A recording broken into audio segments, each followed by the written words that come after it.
Hello guys, कैसे हैं आप लोग। मैं अमित तल्ला, आपका फ्रेंड, फिलोसोफर एंड गाइड। स्वागत है आपका मेरे यूट्यूब चैनल पे। ठीक है, तो ये वीडियो बहुत खास होने वाला है, खासकर जो CSET के पास आउट्स हैं, ठीक है, और जिन्होंने तय कर लिया है कि वो जून 24 देने वाले हैं बोथ ग्रुप। ठीक है, उन बच्चों के लिए स्पेसिफिकली ये वीडियो मैं बना रहा हूँ क्योंकि काफ़ी बच्चों ने ये सही डिसीजन लिया है कि आप जून 24 में डायरेक्टली अटेम्प्ट दोगे, बोथ मॉड्यूल की प्रॉपर प्रिपरेशन करके आप मॉड्यूल्स अपीयर करोगे। ठीक है, चलो, तो जून 24 बोथ सिलेबस बोथ ग्रुप्स कैसे अपीयर करना है, आज से बहुत ही अच्छा समय है।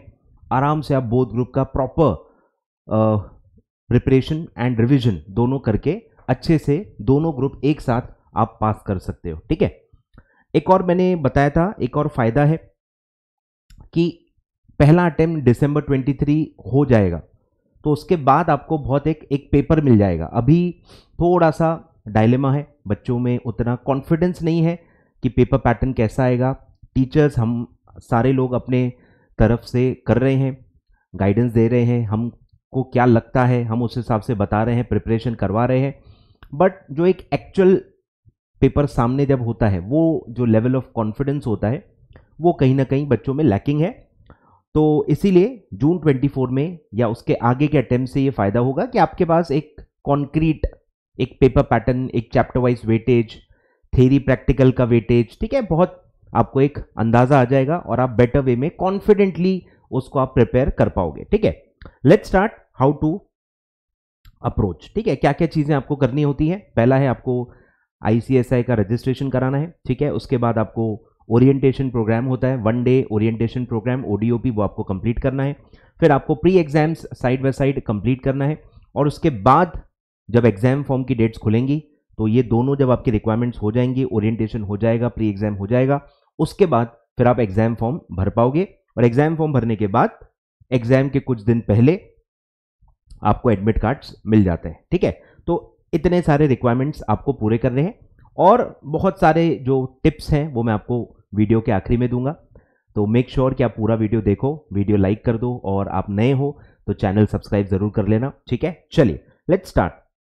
सबसे पहला आपके बोथ ग्रुप के सब्जेक्ट्स कितने हैं। ठीक है, बोथ ग्रुप में टोटल अभी 7 सब्जेक्ट्स ही हैं। ठीक है, 7 सब्जेक्ट ही हैं, एक सब्जेक्ट कम हो चुका है और सारे पेपर अब रिटन पेपर्स हैं। ठीक है, सब में 20 मार्क्स के ही बस अब MCQ रहेंगे, एक्सेप्ट CAFM जिसमें एक भी MCQ नहीं होगा, जो पूरा 100 मार्क्स का रिटन पेपर होने वाला है। ठीक है, बाकी सब में 20 मार्क्स के MCQ होने वाले हैं और इसमें अभी तक नेगेटिव मार्किंग के बारे में कुछ भी नहीं कहा गया है और इसीलिए हम मान रहे हैं कि उसमें नेगेटिव मार्किंग नहीं होगी। ठीक है, क्योंकि नेगेटिव मार्किंग हम अज्यूम नहीं कर सकते जब तक स्पेसिफिकली लिखा ना हो, तो स्पेसिफिकली कहीं भी लिखा हुआ नहीं है, इसीलिए मैक्सिमम टीचर्स का यही ओपिनियन है कि नेगेटिव मार्किंग इसमें नहीं रहेगी। ठीक है, क्लियर है क्या। तो ऐसा आपका पूरा ये रहेगा। मॉड्यूल 1 में 4 सब्जेक्ट्स हैं, मॉड्यूल 3 में और मॉड्यूल 2 में सिर्फ 3 ही सब्जेक्ट्स हैं। ठीक है, बट अरेंजमेंट ऐसा है कि module 2 is somewhat dependent on module 1। आए ख्याल में, काफी बच्चे जो मॉड्यूल 2 डायरेक्टली सोच रहे हैं उनको अंदाजा भी नहीं है कि उनको अंडरस्टैंडिंग में कितनी दिक्कत होगी। बाकी क्या है, बाकी लोग जो गाइड करते हैं ना, वो अज्यूम कर लेते हैं कि आपको सब आ जाएगा, आप सब कर लोगे। जब आपको तकलीफ होगी ना, कोई आपके आसपास नहीं होगा, कोई आपको रिप्लाई नहीं देगा और तब आप अकेले रह जाओगे। ये बहुत हार्श ट्रुथ है जो आपको धीरे धीरे पता चलेगा कि गाइडेंस देते वक्त सब आ जाते हैं, व्यूज, लाइक्स और इसके लिए कुछ भी लोग गाइड कर देते हैं, बता देते हैं, इम्पॉसिबल की चीजें आपको बता देंगे, मोटिवेट कर देंगे, पंप अप कर देंगे, पर जब वो करते करते आपको जब परेशानी आएंगी ना, कोई जवाब नहीं देगा, कोई जवाब नहीं देगा। मैं बता रहा हूं, बहुत इंपॉर्टेंट है ये चूज करना कि किसका गाइडेंस आपको फॉलो करना है, क्योंकि गाइडेंस देने वाले आज डजन्स ऑफ टीचर्स हैं, डजन्स ऑफ स्टूडेंट्स भी हैं जो गाइड करते हैं। मुझे किसी से कोई प्रॉब्लम नहीं है भाई, लगे रहो, congratulation, all the best. But मुझे लगता है ये स्टूडेंट्स की जिम्मेदारी है, जो कंज्यूमर है उसकी ये जिम्मेदारी है कि वो किसको फॉलो कर रहा है, वो उसकी जिम्मेदारी है। ठीक है, चलो, तो ऐसा है, 4 सब्जेक्ट्स मॉड्यूल 1 में है। ठीक है, और मॉड्यूल 2 में 3 ही सब्जेक्ट्स हैं। देखो, थोड़ा बहुत मैं आइडिया दे देता हूं कि कौन कौन से सब्जेक्ट्स काफ़ी वास्ट हैं, जिसमें आपको टाइम देना पड़ेगा। लेक्चर्स के भी ड्यूरेशन थोड़े ज़्यादा रहने वाले हैं, आपके तरफ से भी एफर्ट थोड़े से ज़्यादा लगने वाले हैं। तो सबसे पहला आता है कंपनी लॉ। ठीक है, कंपनी लॉ काफ़ी लेंदी है, काफ़ी टेक्निकल है, काफ़ी ज़्यादा केस स्टडीज़ आती हैं, काफ़ी मतलब पार्ट आपका केस स्टडी बेस्ड होता है, जो कि काफ़ी ट्रिकी होता है और बच्चे मतलब कॉन्फिडेंट नहीं होते हैं। कंसेप्चुअल क्लैरिटी होती है, बट केस स्टडीज कैसे आएंगी, आप उसको वहां पे टैकल कर पाओगे, आंसर कर पाओगे, मार्क्स मिलेंगे नहीं मिलेंगे, इसको लेके कंफ्यूजन होता है। सब्जेक्ट इजी है, सब्जेक्ट समझ में आ जाएगा, अच्छे टीचर से आप पढ़ोगे तो सब्जेक्ट समझ में आ जाएगा, सब्जेक्ट के समझने में कोई दिक्कत नहीं है। पेपर सॉल्विंग में थोड़ी सी दिक्कत हो सकती है, ठीक है, और काफ़ी लेंदी है, काफ़ी टेक्निकल है, माइन्यूट बहुत सारे पॉइंट्स होते हैं और रिवाइज करते समय आपको बड़ी परेशानी हो सकती है। फिर सेकंड नंबर पे आता है corporate accounting and financial management. Practical subject है, मेजॉरिटी पार्ट आपको न्यूमेरिकल आएगा, सॉल्व करना रहेगा, काफ़ी ज़्यादा लेंदी है। दो अलग अलग ये सब्जेक्ट्स है अपने आप में, कॉर्पोरेट अकाउंटिंग अपने आप में सब्जेक्ट है, फाइनेंशियल मैनेजमेंट अपने आप में पूरा एक सब्जेक्ट है, उसको क्लब करके ये सब्जेक्ट बनाया गया है। तो काफ़ी ज़्यादा वास्ट, काफ़ी ज़्यादा लेंदी है अगर आप इसको ढंग से पढ़ोगे तो, ठीक है। और फिर आता है थर्ड नंबर पे टैक्स लॉस एंड प्रैक्टिस, ठीक है, ये भी काफ़ी ज़्यादा वास्ट है।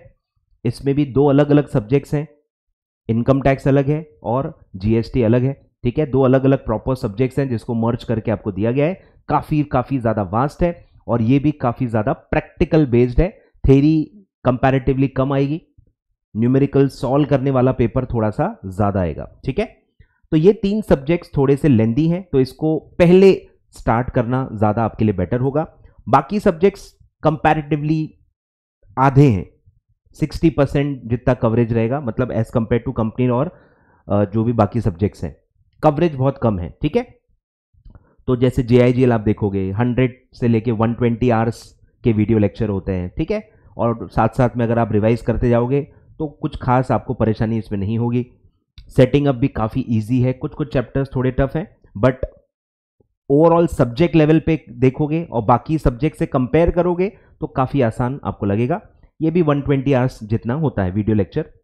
CMSL भी थोड़ा टेक्निकल है, पहली बार आप पढ़ रहे हो, और CMSL टिपिकली कंपनी लॉ के बाद पढ़ा जाए तो बेटर रहता है, समझने में दिक्कत नहीं होती है, क्योंकि आप ET से हो, ET के होने की वजह से थोड़ा सा दिक्कत होगी। अगर आप साइड बाय साइड LLB कर रहे हो तो फिर इतनी दिक्कत नहीं होगी, आप डायरेक्टली मॉड्यूल 2 भी पहले दे सकते हो, कोई दिक्कत नहीं है, बट थोड़ा बैकग्राउंड लगेगा। CSET का बैकग्राउंड इनफ नहीं है, बहुत आपको प्रॉब्लम होगी, और क्या टीचर से आप पढ़ रहे हो वो भी एक बड़ी बात है, क्योंकि मैक्सिमम टीचर्स क्या करते हैं ना, CMSL पढ़ाते वक्त अज्यूम करते हैं कि आप कंपनी लॉ पढ़ चुके हो, तो काफ़ी बेसिक्स जो होते हैं ना वो आपको थोड़ी सी वहाँ दिक्कत होती है, बस बाकी और कोई दिक्कत नहीं, ठीक है।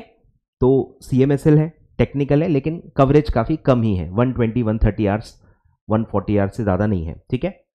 फिर EBCL भी वैसा ही है, ठीक है, EC IPR जो भी है, तो ये भी लगभग थेरी है पूरा, ठीक है, इसमें न्यूमेरिकल या प्रैक्टिकल नहीं रहते, इसमें आई थिंक केस स्टडीज़ भी नहीं रहती हैं, ठीक है, तो प्लेन पेपर रहता है, बट यस टेक्निकल है, बहुत टेक्निकल है। लैंग्वेज बहुत आपको भारी जाएगी, JIGL की भी लैंग्वेज भारी जाएगी, और ये इकोनॉमिक कमर्शियल एंड IPR की भी जो लैंग्वेज है वो काफ़ी टेक्निकल है, काफ़ी अलग है, काफ़ी ज़्यादा टर्मिनोलॉजीज आती हैं उसमें, काफ़ी ज़्यादा मतलब उसको है पता नहीं क्या बोलते हैं, बट काफ़ी चीज़ें आएंगी जो आपको परेशान करेंगी, आपको उसको याद करने में बड़ी दिक्कत होने वाली है, ठीक है। तो वो एक बहुत स्पेशल फीचर है JIGL में और EC IPR में, ठीक है, टेक्निकल बहुत लैंग्वेज रहेगी।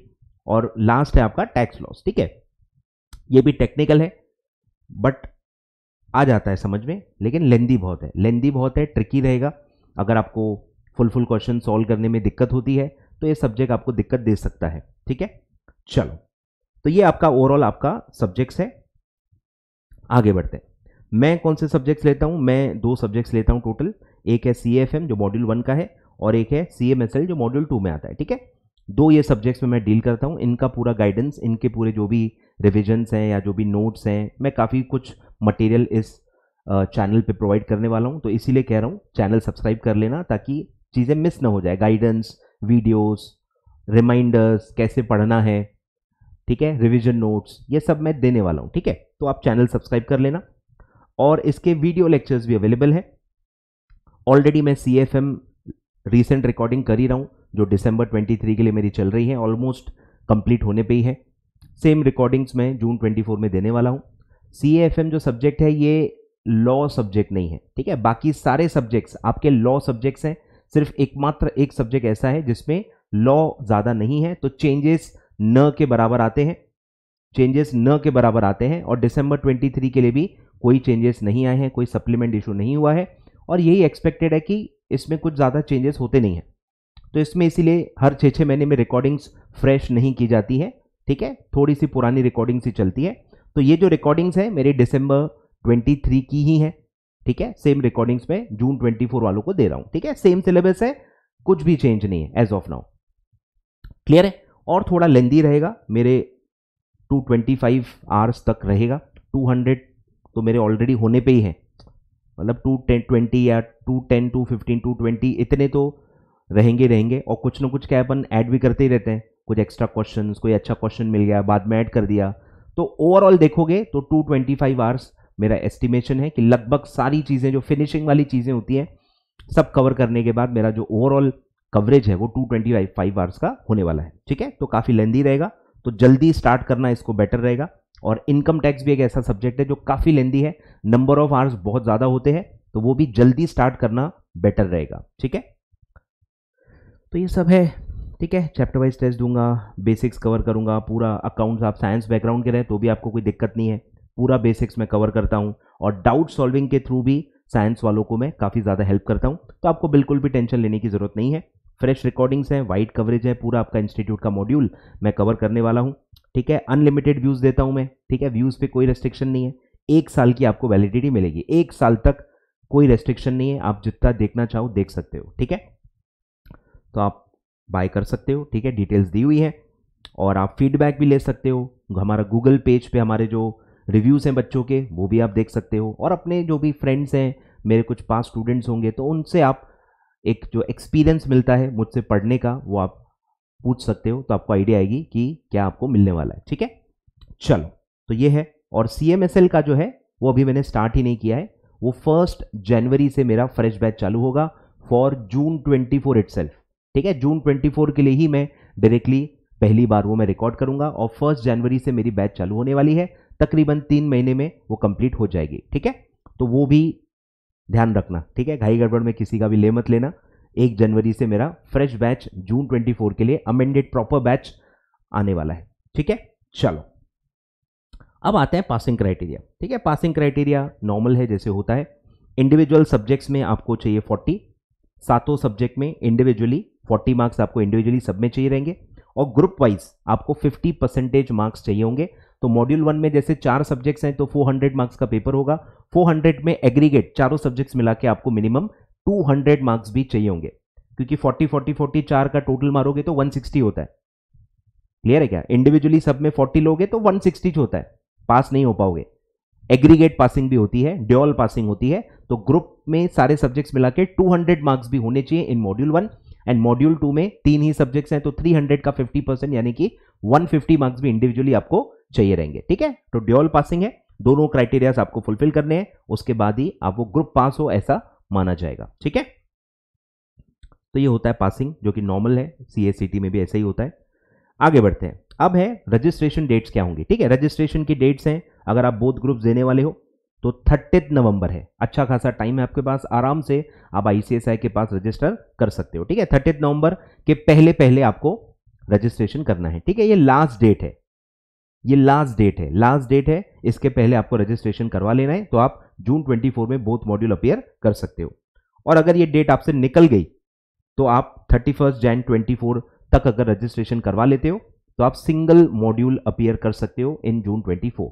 और ये रजिस्ट्रेशन 1 टाइम होता है, एक ही बार रजिस्ट्रेशन होता है, फिर ये 5 साल तक वैलिड होता है, ठीक है। बार बार हर अटेम्प्ट में आपको रजिस्ट्रेशन नहीं कराना होता है, हर अटेम्प्ट में आपको सिर्फ एग्जाम फॉर्म भरना होता है, क्लियर है। तो ये 1 टाइम रिक्वायरमेंट है, एक बार बस आप एग्जीक्यूटिव में रजिस्टर हो गए तो 5 साल तक आपका ये रजिस्ट्रेशन वैलिड होता है, ठीक है। फिर फीस कितनी लगेगी, ठीक है। तो आपका ET पास आउट्स को लगेगी 10,100 आपका टोटल फीस लगेगा, जो अभी आपको भरना पड़ेगा at the time of registration. और इसमें ODOP का 600 रुपीज भी इंक्लूडेड है, इसमें प्री एग्जाम का भी 1000 रुपीज इंक्लूडेड है, ठीक है। और इसके अंदर स्टडी मटेरियल का भी कॉस्ट इंक्लूडेड है। फिजिकल प्रॉपर इंस्टीट्यूट के स्टडी मटेरियल आपको अपने घर तक मिल जाएंगे, उसका भी पूरा कॉस्ट इसमें इंक्लूडेड है। फिर जो पहला रिक्वायरमेंट आता है वो है ओडीओपी, ठीक है, 1 डे का है, नाम में ही है 1 डे। आईसीएसआई का जो भी आपका नियर बाय ब्रांच है वहां जाके आपको ये अपीयर करना है।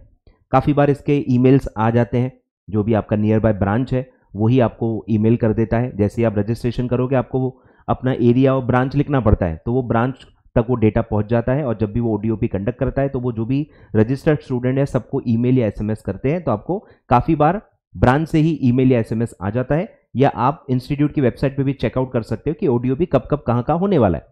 और 3-3 महीने के ओडीओपी के शेड्यूल्स पैन इंडिया लेवल पे अलग अलग ब्रांचेस पे कब कहाँ होने वाले हैं ये इंस्टीट्यूट भी डिक्लेयर करता है। तो लेटेस्ट जो भी शेड्यूल है वो इस वीडियो के डिस्क्रिप्शन में मैं दे देता हूँ। ब्रांच वाइज पूरा रहता है, जो भी आपका नियर बाय ब्रांच है आप वो देख लो, और जो भी उसके ओडीओपी की डेट्स हैं उसमें दिए हुए हैं, ठीक है। तो कुछ भी नहीं करना है, बस जाके बैठ के अटेंड करना है, दोस्त बनाने हैं, नॉलेज ले लेना है। कोर्स के बारे में काफ़ी सारी चीज़ें आपको बताई जाएंगी, सीएस कोर्स के बारे में, आगे उसका क्या काम होता है, क्या सीएस काम करता है, बहुत सारा सीएस प्रोफेशन के बारे में, आईसीएसआई के बारे में आपको बताया जाएगा। तो अच्छा नॉलेजेबल सेशन रहेगा, अच्छा खासा मजा आएगा, आपको नॉलेज मिलेगा, दोस्त बनेंगे और आपको एक सर्टिफिकेट मिलेगा, ठीक है। बस वहां तक उसका काम है, क्लियर है। फिर आते हैं प्री एग्जाम पे। ये एक ऑनलाइन एग्जाम है, प्री एग्जाम नाम में मीनिंग है, प्री है, मेन एग्जाम के पहले आपको क्लियर करना होता है। तो प्री एग्जाम है, ठीक है, इसका क्राइटेरिया पूरा अलग होता है, मेन एग्जाम का क्राइटेरिया अलग होता है। ये जो एग्जाम है ये पूरी ऑनलाइन होती है, ये वाली एग्जाम पूरी ऑनलाइन होती है, पूरी की पूरी एमसीक्यू बेस्ड होती है, और इसमें नेगेटिव मार्किंग भी होती है 0.25 जैसे सीएसईटी में होती है, ठीक है। और इसमें सिर्फ एक ही पासिंग होती है, इंडिविजुअल पासिंग, यानी कि बस आपको हर सब्जेक्ट में 40 मार्क्स चाहिए, इसमें एग्रीगेट पासिंग नहीं होती, ठीक है। तो सिर्फ इंडिविजुअली हर सब्जेक्ट में आपको 40 मार्क्स लाने होते हैं, और आप ये बार बार दे सकते हो, हर रोज दे सकते हो, ठीक है। इसमें ऐसा कुछ नहीं कि एक बार में ही पास करना है, ये एक वीडियो गेम की तरह है, हर रोज एक एक देते रहो, जब निकल गया, ठीक है। तो आप बार बार दे सकते हो, इसमें कोई ऐसा लिमिटेशन नहीं है, ठीक है। और एक ही बार पास करना है। अगर आप मेन एग्जाम पास नहीं हो पाए, आप फिर से अगर अटेम्प्ट दे रहे हो तो फिर से प्री एग्जाम नहीं देना पड़ता। प्री एग्जाम सिर्फ पहला जो आपका अटेम्प्ट होता है उसी में आपको एक बार क्लियर करना होता है, उसके बाद आपको फिर से देने की जरूरत नहीं पड़ती है, ठीक है। और एग्जाम फॉर्म फाइल करने के पहले ये पास करना होता है। अगर ये आप पास नहीं कर पाए तो आप मेन एग्जाम नहीं दे पाओगे, मतलब ये मैंडेटरी है, और इसको टाइम पे बस पास करना जरूरी है। पास करने के लिए कोई मेहनत नहीं है, क्योंकि आप घर बैठे देखोगे, और इसमें घर बैठे आपको ऑनलाइन देना है, और इसमें कोई रिमोट प्रॉक्टर भी नहीं रहता, कोई नहीं देख रहा, आप चीटिंग कर सकते हो, आप गूगल सर्फ कर सकते हो, बस आपको किसी भी तरह हर सब्जेक्ट में 40 मार्क्स लाने, खत्म, ठीक है। लेकिन ये मैंडेटरी है, अगर आप ये पास नहीं कर पाए, जो इसकी ड्यू डेट होती है, तो फिर आप मेन एग्जाम का एग्जाम फॉर्म ही नहीं भर पाओगे, मतलब एग्जाम नहीं दे पाओगे, क्लियर है क्या। फुल सिलेबस का एग्जाम होता है, जैसे मेन एग्जाम का फुल सिलेबस होता है, कोई स्टार्ट डेट नहीं है, रजिस्ट्रेशन के बाद कभी भी आप इसको देना स्टार्ट कर सकते हो, और ये मैंडेटरी है, इसको पास करना मैंडेटरी है, ठीक है। और ये एग्जाम फॉर्म की जो लास्ट डेट होती है उसके पहले आपकी क्लियर हो जानी चाहिए, और ये क्लियर करने के बाद ही आप एग्जाम फॉर्म फाइल कर पाते हो, ठीक है, क्लियर है क्या। अब आते हैं कि एग्जाम फॉर्म की डेट्स क्या है, ठीक है। एग्जाम फॉर्म की डेट खुलती है 26 फरवरी से फॉर जून 24, ठीक है। 26 फरवरी से डेट ओपन होगी, और 25 मार्च तक बिना लेट फी आप एग्जाम फॉर्म भर सकते हो। एग्जाम फॉर्म की फीस है बोथ ग्रुप की 2400, ठीक है, बोथ ग्रुप ही आपको देना है, और 2400 आपको फीस भरनी पड़ेगी। और विथ लेट फी आप 9 अप्रैल तक भर सकते हो, और लेट फी आपको लग जाएगी 600, ठीक है, 600 आपको लेट फी लग जाएगी, तो आप 9 अप्रैल तक दे सकते हो, ठीक है। चलो बढ़े आगे, तो काफ़ी टाइम है, जब ये डेट खुलेगा मैं आपको उसमें भी रिमाइंडर दे दूंगा। फिर आपको एक ग्रुप देना चाहिए कि 2, अब आप जून के लिए दे रहे हो तो आपको हमेशा बोथ ग्रुप ही देना है, अच्छा खासा टाइम है। अगर आपकी ईटी मई 23 में क्लियर हुई है या अभी जून 23 में क्लियर हुई है, आप बोथ ग्रुप ही दो जून 24 में, अच्छे से प्रिपेयर करके दो।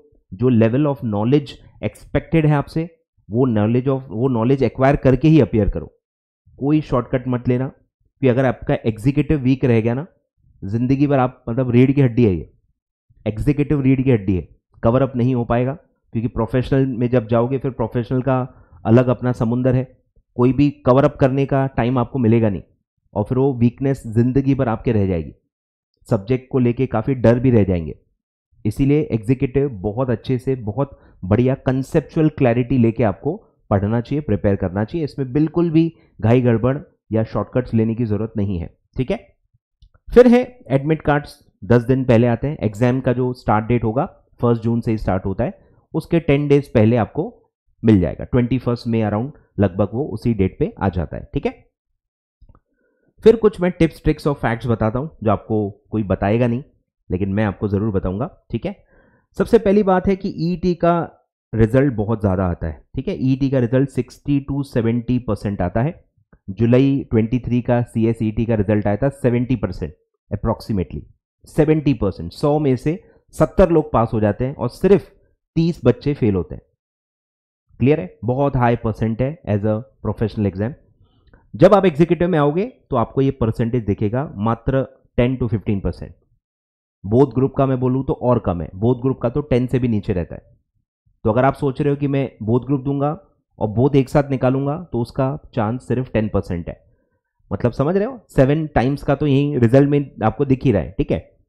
रिजल्ट के इसमें ही मैं बोल रहा हूं 7 टाइम्स तो दिख ही रहा है, पर प्रिपरेशन में टाइम जितना आपको देना पड़ेगा, ये सब भी अगर आप काउंट करोगे तो 10 टाइम्स ज्यादा डिफिकल्ट है। 10 टाइम्स कम से कम डिफिकल्ट है, बहुत ज्यादा। एक तो सिलेबस ज्यादा है, आपके ईटी में 4 ही सब्जेक्ट थे, यहां आपको 7 सब्जेक्ट है। लेंथ जो आप देखोगे, आपके जो CSET की लेंथ थी उससे डबल डबल लेंथ है। हर मॉड्यूल 700, 600, 800, 1000 पेज का भी है। कंपनी लॉ का आप देखोगे 900 पेज के ऊपर है। इनकम टैक्स का देखोगे 900 पेज के ऊपर है। CAFM का देखोगे 900 पेज के ऊपर है। जो 3 सब्जेक्ट मैंने बताया ना लेंदी है, तो उसके मॉड्यूल भी उतने लेंदी है। 900 प्लस पेजेस का एक सब्जेक्ट है। आ रहा है कुछ समझ में? तो बहुत वास्ट है, बहुत ज्यादा टाइम लगता है, और सिर्फ 20 मार्क्स का MCQ है, बाकी पूरा रिटर्न है। CSET आपका पूरा का पूरा MCQ था, घर बैठ के आपको देना था। यहां आपको लिखना है। 80 मार्क्स का पेपर रिटर्न है। केस स्टडी बेस्ड क्वेश्चन आते हैं, बहुत ट्रिकी पेपर रहता है, पेपर छूट जाता है। तो अगर आप ये सब कंसिडर करोगे तो बहुत ज्यादा डिफरेंस है। ईटी से बिल्कुल भी आप इसको कंपेयर मत करना। ईटी हो सकता है आपका जल्दी निकल गया हो, फर्स्ट अटेम्प्ट में निकल गया हो, कम पढ़ाई करके भी निकल गया हो सकता है, ठीक है। 70% रिजल्ट है तो मैं बोल सकता हूं कि हो सकता है कि कुछ बच्चों का ऐसे निकल गया होगा, बट एग्जीक्यूटिव बिल्कुल भी ऐसा कोई चांस नहीं है कि बिना पढ़े आपका निकल जाएगा, ठीक है। चलो फिर है कि इसमें रिवीजन काफी इंपॉर्टेंट हो जाती है, क्योंकि सिलेबस बहुत वास्ट है। 700, 800, 900 पेजेस के मॉड्यूल्स हैं, बहुत ज्यादा वास्ट कवरेज है सिलेबस का, तो रिवीजन बहुत ज्यादा जरूरी होता है। कम से कम 2 से 3 रिवीजन हम रिकमेंड करते हैं, मैं रिकमेंड करता हूं कि 2 से 3 रिवीजन हर सब्जेक्ट की आपको एग्जाम के पहले करनी चाहिए। तो आपको सफिशिएंट टाइम रखना पड़ता है, टाइम रखना पड़ता है, अपने आप नहीं मिलता। तो जून 1 से अगर आपके एग्जाम है, कम से कम 2 से 2.5 महीने आपको सिर्फ 2 से 3 रिवीजन में लग जाएंगे फॉर बोथ मॉड्यूल। 2 महीने तो मिनिमम है, मतलब मई और अप्रैल, ये 2 तो मैंने आपको सिर्फ रिवीजन के लिए छोड़ने। क्लियर है क्या?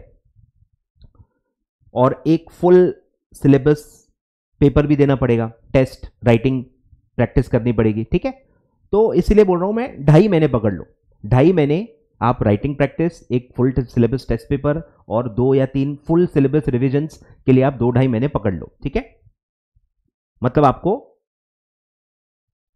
मिड मार्च तक कंप्लीट करना है, मिड मार्च तक पूरा बोथ ग्रुप का पूरा सिलेबस कंप्लीट करना पड़ेगा, ठीक है। फिर है प्री एग्जाम्स का टेंशन मत लेना। प्री एग्जाम एक वीडियो गेम की तरह है, साइड बाय साइड बस देना चालू कर दो। बस जल्दी चालू कर दोगे, रोज एक गेम देते रहो, 15-20 मिनट में पूरा पेपर सॉल्व हो जाता है, क्योंकि MCQ में बस टिक करते रहना है। आधे घंटे में वो सॉल्व हो जाता है, बस रोज आधा घंटा दे दो, साइड बाय साइड वो हो जाता है। उसका प्रेशर लेने की जरूरत नहीं है, ठीक है, क्योंकि वो आप पढ़ के देख के बुक्स नेट ये वो सब करके आपको बस 40 मार्क्स लाने, उतना भी आप नहीं ला पाओगे तो भैया आप एग्जीक्यूटिव के काबिल हो कि नहीं वो भी आप सोचो थोड़ा, ठीक है। तो बहुत फोकस मेन रेगुलर स्टडीज पे ही रखो, प्री एग्जाम को as a formality side by side video game की तरह देते रहो। फिर कुछ ऐसा भी होता है भाई, कॉम्बो ऑफर्स आजकल चल रहे हैं वीडियो लेक्चर्स में। तो काफी बच्चे पूछते हैं कि सर हम वीडियो लेक्चर्स का डिसीजन कैसे लें। डिसीजन देखो कैसा होता है ना, सब्जेक्ट वाइज लिया जाता है, ग्रुप वाइज, एकेडमी वाइज, ये सब ठीक है, ये सही रास्ता नहीं है मेरे हिसाब से। मैं सीए हूँ, तो मैंने भी, मुझे याद है मेरे ज़माने में, मैंने 10 साल 11-12 साल हो गए मेरे को सीए बने हुए। मेरे ज़माने में भी मैंने एक एक सब्जेक्ट अलग अलग जगह किया था। मतलब ये दिमाग, इतना बेसिक दिमाग मेरे को 10 साल पहले भी था कि हर जगह एक एकेडमी में सारे सब्जेक्ट अच्छे नहीं होते। 7-7 सब्जेक्ट एक ही एकेडमी के सबसे बेस्ट हों, ठीक है, ये सिर्फ बोलने के लिए होता है, एक्चुअल में होता नहीं है, ठीक है।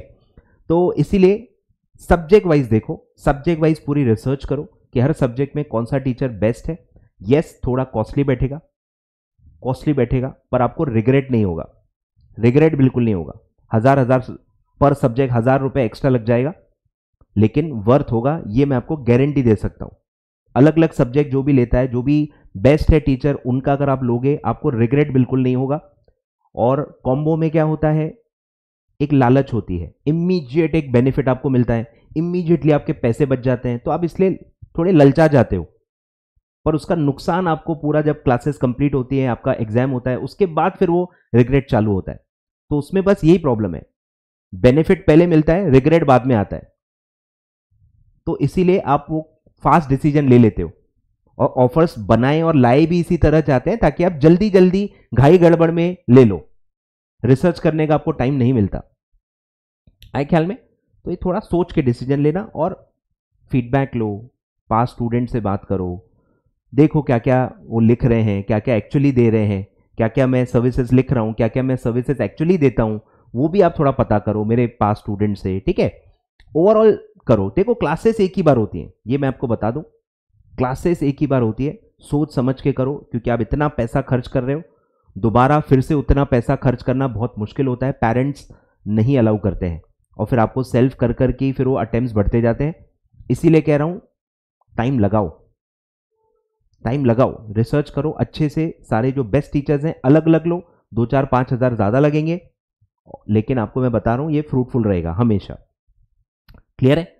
It may cost you extra but it will save your attempt, ठीक है, अटेम्प्ट बचाएगा। और जो भी बेस्ट फैकल्टी है, ठीक है, पैन इंडिया लेवल पे आप सर्च करो, ऑनलाइन ऑफलाइन सब सर्च करो, जो जहां बेस्ट है, जो जैसा मिल रहा है आप वैसा ले लो। क्लियर है क्या? कॉम्बिनेशन लो तो बेटर है, पूरा फेस टू फेस भी सही नहीं होता, पूरा ऑनलाइन भी सही नहीं होता, दोनों सही नहीं होते। बेस्ट कुछ एक कॉम्बिनेशन निकालो कि कुछ सब्जेक्ट्स ऑनलाइन मिल जाए, कुछ सब्जेक्ट्स में फेस टू फेस कर लूं, जो जहां बेस्ट मिले, ये मतलब बेस्ट रहेगा कि जो, जैसे कोई टीचर आपको बेस्ट लगा, उसका फेस टू फेस अवेलेबल है तो फेस टू फेस ले लो। पर कुछ टीचर्स ऐसे भी हैं जो फेस टू फेस नहीं पढ़ाते, जैसे मैं ही पहला एग्जाम्पल हूं, मैं फेस टू फेस पढ़ाता ही नहीं हूं। तो आपको अगर मुझसे पढ़ना है तो आपको रिकॉर्डेड क्लासेस से ही पढ़ना पड़ेगा, और कोई मतलब चॉइस नहीं है। क्लियर है? तो ऐसे कुछ कुछ टीचर्स हैं जो फेस टू फेस नहीं पढ़ाते, या फेस टू फेस पढ़ाते हैं पर वो अलग सिटी में पढ़ाते हैं, आप अलग सिटी में हो, आपको उनसे ही पढ़ना है तो आपको ऑनलाइन ही पढ़ना पड़ेगा, आप कोई दूसरी सिटी में उनकी क्लासेस करने तो नहीं जाओगे ना। क्लियर है? तो देखो, सोचो कौन कहाँ अवेलेबल है, कैसा है, थोड़ा सा इसमें दिमाग लगाओ, टाइम लगाओ, थोड़ा सा पैसा ज्यादा लगाओ, लेकिन अच्छे से करो। और क्योंकि टीचर्स अच्छे मिल गए, आधी प्रॉब्लम सॉल्व हो जाती है। सपोर्ट जो मिलता है ना टीचर से, गाइडेंस जो मिलता है ना टीचर से, काफ़ी मतलब आपको एक एक सपोर्ट रहता है आखिरी तक, और आपको बहुत ज़्यादा दिक्कत नहीं होती है। ठीक है? फिर है कि स्टडी मटेरियल को ज़्यादा से ज़्यादा आपको कवर करने की कोशिश करनी है। और स्टडी मटेरियल से मैं कह रहा हूं, आप देखो कि टीचर कितना कवर कर रहा है, क्योंकि 900 पेज के मॉड्यूल्स हैं, आप कैसे उसको 80 घंटे 100 घंटे में पढ़ा लोगे? सोच के देखो। इसलिए कह रहा हूं, आपके जो पास स्टूडेंट्स हैं, जो सीनियर्स हैं, जो प्रोफेशनल के बच्चे हैं, उनसे थोड़ा आप पूछो, उनको बहुत अच्छे से सब चीज़ें पता रहती हैं, वो आपको अच्छे से क्लियर वे में गाइड करेंगे। ठीक है? तो ध्यान देना, कवरेज बहुत इंपॉर्टेंट होता है। कवरेज 80-90 आवर्स वाला पूरा जमाना गया है अभी, 80-90-100 आवर्स वाला जमाना गया है, 120, 150, 180, 200 ये वाला ज़माना चल रहा है। और इसलिए कह रहा हूँ, टाइम लगता है कंसेप्ट बिल्डअप करने में, इंटरप्रिटेशन डेवलप करने में आपको टाइम लगेगा, इसका कोई शॉर्टकट नहीं है। ठीक है? और जो टीचर मॉड्यूल से पढ़ा रहा है, मॉड्यूल को कवर कर रहा है, उसी को आप प्रेफर करें। अपनी लैंग्वेज वाला जो एक झोल चल रहा है ना, इससे दूर रहें, क्योंकि आप अपनी लैंग्वेज में पढ़ तो सकते हो, एग्जाम में लिखोगे तो थोड़ा मुश्किल होगा आपको, क्योंकि अपनी लैंग्वेज में ग्रामर अच्छा होना चाहिए। अगर आपका ग्रामर अच्छा है, आपकी इंग्लिश अच्छी है, तो शायद आप ट्राई कर सकते हो, पर लीगल इंटरप्रिटेशन, बेयर लैंग्वेज पढ़ना बहुत ज़रूरी है। क्योंकि आगे जिंदगी में तो आपको वही करना है। वहां थोड़ी आप वो टीचर को पूछते फिरोगे इसका मुझे अपनी लैंग्वेज में दे दो, ये नया लॉ आ गया है अब मुझे पूरा अपनी लैंग्वेज में दे दो। जिंदगी भर क्या अपनी लैंग्वेज में करते बैठोगे क्या? बेयर लैंग्वेज पढ़ने की तो यही सीएस, बाकी क्या मतलब है? बीकॉम और सीएस में फर्क क्या है? अपनी लैंग्वेज तो बीकॉम वाले भी पढ़ के कर लेंगे ना। सीएस यही है कि आप टेक्निकल पढ़ो, बेयर लैंग्वेज का इंटरप्रिटेशन आपको पता होना चाहिए। लॉ अपडेट होते रहते हैं, नए लॉ आते रहते हैं, तो आप आगे चल के तो खुद ही पढ़ोगे ना, खुद ही इंटरप्रेट करोगे। तो वो इंटरप्रिटेशन का स्किल बहुत जरूरी है जो बेयर लैंग्वेज से ही आता है। ठीक है, तो लॉ की बेयर लैंग्वेज जो पढ़ाता होगा वही बेस्ट टीचर होगा और वही आपको एक अच्छा कंपनी सेक्रेटरी बना सकता है। ठीक है, चलो तो ये था गाइस। अब मैं कुछ और टॉपिक्स बता देता हूं। ठीक है, ध्यान दो। एक होता है कि एट अ टाइम कितने सब्जेक्ट पढ़ें। ठीक है, तो minimum 2 subjects at a time पढ़ना है। ठीक है, एक सब्जेक्ट एट अ टाइम आप कर ही नहीं सकते, आपका सिलेबस ही कंप्लीट नहीं हो पाएगा। ठीक है, तो कम से कम 2 सब्जेक्ट्स लो। अगर आपका रूटीन थोड़ा सा है 8, 9, 10 घंटे का आपका रूटीन बनता है तो आप 3 सब्जेक्ट्स भी कर सकते हो। 3 से ज्यादा मतलब थोड़ा मुश्किल हो जाएगा, मत करो। ठीक है, 2 बाय डिफॉल्ट रखो, एक आध और जोड़ पाओ तो अच्छी बात है। ठीक है, तो इसमें भी मैं कह रहा हूं कॉम्बिनेशन बनाओ। जैसे एक प्रैक्टिकल रखो, एक थ्योरी रखो, या 2 थ्योरी रखो। ऐसा जैसे आपको अभी आप सितंबर में हो, ठीक है, अगस्त छोड़ दो, सितंबर से आप पढ़ाई स्टार्ट करोगे। ठीक है, सितंबर, अक्टूबर, नवंबर, दिसंबर, जनवरी, फरवरी, मार्च, अप्रैल, मई, ठीक है, जून से एग्जाम है। तो आपको क्या करना चाहिए कि 2 सब्जेक्ट जो छोटे छोटे हैं ना उनको लेके बैठो। जैसे जेआईजीएल हो गया आपका, एसबीईसी जो है सेटिंग अप वाला जो सब्जेक्ट है वो हो गया, फिर आपका जो इकोनॉमिक एंड कमर्शियल लॉज है, फिर आपका जो सीएमएसएल है। ठीक है, सीएमएसएल कोशिश करो कि कंपनी लॉ के बाद ही पढ़ो, ये लास्ट के लिए रख दो जो आप बाद में पढ़ो। और 2 जो बड़े सब्जेक्ट्स हैं वो आप पैरेलली चलने दो। जैसे सीएएफएम आप पहले पढ़ सकते हो क्योंकि उसको टाइम लगेगा, तो आप 1-1 घंटा, भले सिर्फ 1 घंटा पढ़ो ना, 1 या 2 घंटा, 1.5 घंटा पढ़ो, तो उसको 3-4 महीने दे दो। और फिर वहां जैसे खत्म हो फिर आप इनकम टैक्स स्टार्ट कर दो। इनकम टैक्स थोड़ा सा बाद में लो तो अच्छा है। फ्रेश रिकॉर्डिंग्स लो जो प्रॉपर जून अटेम्प्ट के लिए हो, क्योंकि फाइनेंस एक्ट बदलते रहता है। तो जून अटेम्प्ट की जब रिकॉर्डिंग्स फ्रेश जो टीचर्स देंगे वो डेट से ही आप ले लो, जो कि आई थिंक अक्टूबर, नवंबर या दिसंबर के बाद ही स्टार्ट होंगी। तो इसीलिए अभी आप सीएफएम स्टार्ट कर सकते हो क्योंकि इसमें वैसे भी चेंजेस नहीं होते, वो आराम से आप दिसंबर तक खींच लो।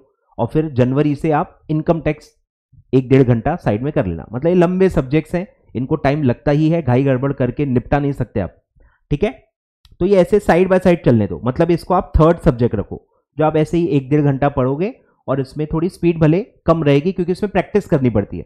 इसमें क्वेश्चंस आपको होमवर्क मिलते हैं, जैसे मैं सीएफएम में होमवर्क देता हूं, सेम टाइप के क्वेश्चंस देता हूं, तो आपको उसमें थोड़ा अपना टाइम भी देना पड़ेगा, प्रैक्टिस करनी पड़ेगी, कैलकुलेटर पे थोड़ा हाथ जमाना पड़ेगा, टाइम लगता है उसमें। तो ये थोड़ा सा लेंदी होते हैं, इनको side by side as a third subject आप लेके चलो, और यहां आप 2-2 सब्जेक्ट ऐसे रोटेशन में निपटाते जाओ।